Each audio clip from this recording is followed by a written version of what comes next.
ಮೌನವಾಗಿ ಪ್ರವಹಿಸುವ ಕಾವೇರಿ ನದಿಯಾದರೆ ಜಿಲ್ಲೆಯ ಕಾಡುಗಳಿಂದ ಹುಲಿಗರ್ಜನೆಯ ದನಿಯು ಕೇಳಿಸುತ್ತದೆ. ತನ್ನೊಳಗೆ ನೂರಾರು ರಹಸ್ಯಗಳನ್ನು ಒತ್ತುಕೊಂಡಿರುವ ವೀರಭೂಮಿ ಐತಿಹಾಸಿಕವಾಗಿ ತನ್ನದೇ ಛಾಪು ಮೂಡಿಸಿದೆ.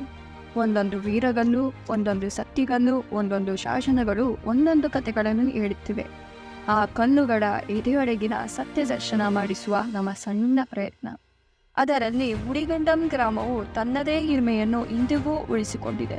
ಹೆದ್ದಾರಿಯಲ್ಲಿ ಓಡಾಡುವ ನಮಗೆಲ್ಲ ತನ್ನ ವೈಭವವನ್ನು ಸಾರಿ ಹೇಳುತ್ತಿರುವಾಗ ಯಾರಾದರೂ ಗಮನವಿಟ್ಟು ಕೇಳಿದ್ದೀರಾ?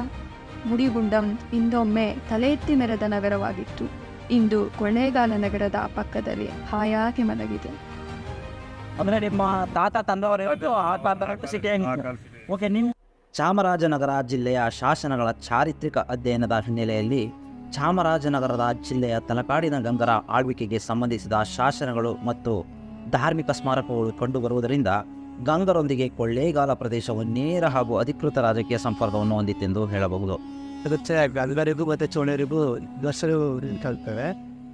ಆವಾಗ ರಾಷ್ಟ್ರಕೂಟರ ಮುಮ್ಮಡಿ ಕೃಷ್ಣ ಹಾಗೂ ಗಂಗರ ಇಮ್ಮಡಿ ಭೂತುಕ್ಕ ಇವರ ನಡುವೆ ಇವರ ಹಿನ್ನೆಲೆಯಲ್ಲಿ ಏನಾಗುತ್ತೆ ಅಂತಂದರೆ ಆ ದೊಡ್ಡ ಸೈನ್ಯವನ್ನು ಕಳಿಸ್ಕೊಂಡು ಅವರು ತಮಿಳುನಾಡು ಕಡೆ ಹೋಗ್ತಾರೆ.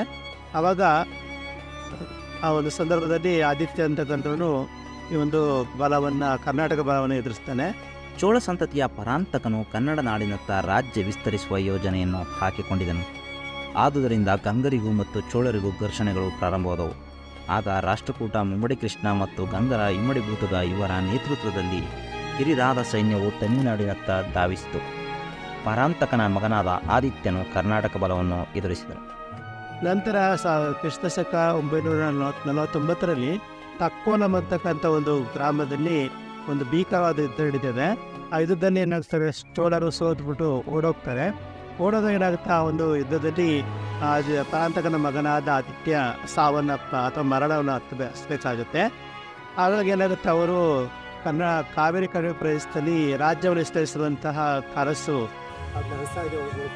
ಆದರೂ ಮುಂದೆ ಗಂಗವಾಡಿಯನ್ನು ಜಯಿಸುವ ಕಾರ್ಯವನ್ನು ವಹಿಸಿಕೊಂಡ ಯುವರಾಜ ರಾಜೇಂದ್ರನು ಕ್ರಿಸ್ತಶಕ 1004ರಲ್ಲಿ ದೊಡ್ಡ ಸೈನ್ಯದೊಂದಿಗೆ ತಲಕಾಡನ್ನು ಮುತ್ತಿ ಅದನ್ನು ವಶಪಡಿಸಿಕೊಂಡು ಸುಮಾರು 700 ವರ್ಷಗಳ ಗಂಗರ ಸುದೀರ್ಘ ಆಳ್ವಿಕೆಯನ್ನು ಕೊನೆಗಾಣಿಸಿದನಲ್ಲದೆ ಕಾವೇರಿ, ಕಪಿಲ ಕಣಿವೆ ಪ್ರದೇಶಗಳನ್ನು ಚೋಳ ಸಾಮ್ರಾಜ್ಯಕ್ಕೆ ಸೇರ್ಪಡೆ ಮಾಡಿಕೊಂಡನು.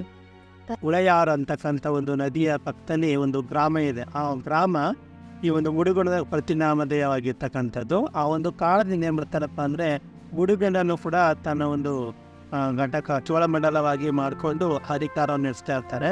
ಈಗ ನಾವು ಮುಡಿಗುಣ ನೋಡ್ತೀವಿ, ಪಕ್ಕದಲ್ಲೂ ಕೂಡ ಒಂದು ಹೊನ್ನೊಳೆ ಹರಿತಾ ಇದೆ. ಇಷ್ಟೆಲ್ಲ ಪ್ರಾಮುಖ್ಯತೆಯನ್ನು ಹೊಂದಿದ್ದಂಥ ಮುಡಿಗುಂಡ ಗ್ರಾಮ ಯಾಕೆ ತನ್ನ ಅಸ್ತಿತ್ವವನ್ನು, ಆ ಒಂದು ಗ್ರಾಮದ ಅಸ್ತಿತ್ವವನ್ನು ಕಳ್ಕೊಳ್ಳುತ್ತೆ, ಮತ್ತು ಆ ಒಂದು ಯಾವ ರೀತಿ ಚಟುವಟಿಕೆಗಳು ಅಲ್ಲಿ ನಡೀತಾ ಇದ್ವು, ಆ ಒಂದು ಚಟುವಟಿಕೆಗಳು ಇಂದಿನ ತೆರಕನಾಂಬಿ ಅಂದರೆ ಅಂದು ತಿರುಕನಾಂಬಿ ಅಂತ ಇತ್ತು, ಆ ಒಂದು ಗ್ರಾಮಕ್ಕೆ ಯಾವ ರೀತಿ ಶಿಫ್ಟ್ ಆಗ್ತವೆ ಅನ್ನೋ ಒಂದು ಕೆಲವೊಂದು ವಿಚಾರಗಳನ್ನ ನಮ್ಮ ಗುರುಗಳ ಹತ್ರ ಬಂದು ಕೇಳಿ ತಿಳ್ಕೊಳ್ಳೋಣ. ಚೋಳರು ರೂಢಿಸಿಕೊಂಡಿದ್ದಂತಹ ಮಂಡಲ ವ್ಯವಸ್ಥೆಯನ್ನು ಮುಂದುವರ್ಸ್ಕೊಂಡು ಬಂದಿರ್ತಾರೆ.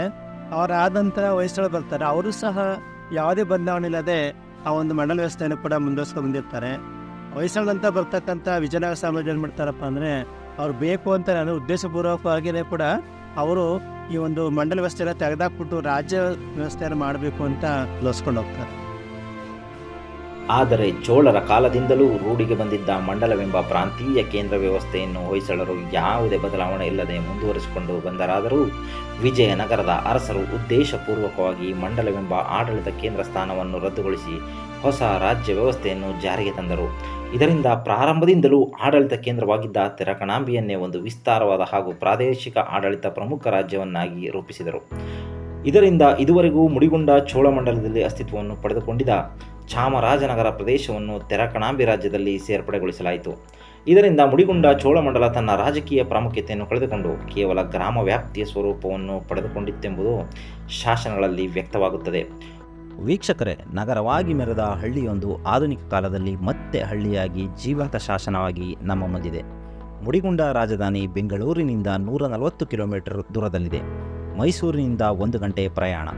ಹಲವು ಹಳೆಯ ದೇವಾಲಯಗಳು ಇತಿಹಾಸದ ಕುರುಹುಗಳಾಗಿ ಶಾಸನಗಳಾಗಿ ನಮಗೆ ಸಿಕ್ಕುತ್ತವೆ. ಸರ್ವ ಜನಾಂಗ ಶಾಂತಿ ತೋಟವಾಗಿ ಉಸಿರಾಡುವ ಗ್ರಾಮದಲ್ಲಿ ರೇಷ್ಮೆ ಮಾರುಕಟ್ಟೆ ಇದೆ. ಗ್ರಾಮಕ್ಕೆ ಹೊಂದಿಕೊಂಡಂತೆ ಕೆರೆಯೊಂದಿದ್ದು ಮಳೆಗಾಲದಲ್ಲಿ ತುಂಬಿ ಹರಿಯುವಾಗ ನೋಡಲು ಕಣ್ಣು ಸಾಲದು.